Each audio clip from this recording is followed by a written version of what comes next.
Princess Kate will skip significant royal function next week with Charles and William.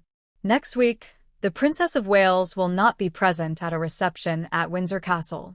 Princess Kate will not be present at a significant event next week, but the royal family will present a united front. In honor of the 80th anniversary of VJ Day, Buckingham Palace announced that on Tuesday, November 11th, the Prince of Wales, the Duke of Edinburgh, and the Duchess of Gloucester will join King Charles and Queen Camilla for a moving reception at Windsor Castle for World War II veterans and their families.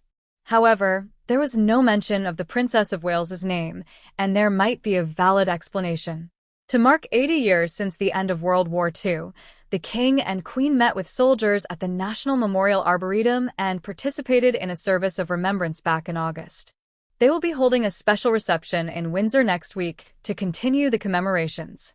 At the reception, firm members will see a picture exhibit called Through Their Eyes. The King is the patron of the Royal British Legion, whose display will encapsulate the spirit of the World War II generation. Additionally, the Commonwealth War Graves Commission will present an exhibition on their Every Story for Evermore event series, which honors VE and VJ Day.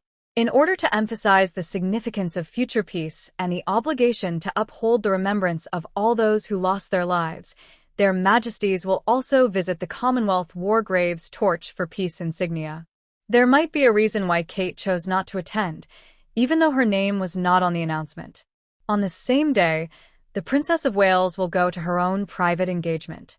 As the National Memorial Arboretum leads the country in remembering Armistice Day with a Service of Remembrance on the Armed Forces Memorial, Princess Kate, who just relocated from Adelaide Cottage to Forest Lodge with her family, will pay a visit.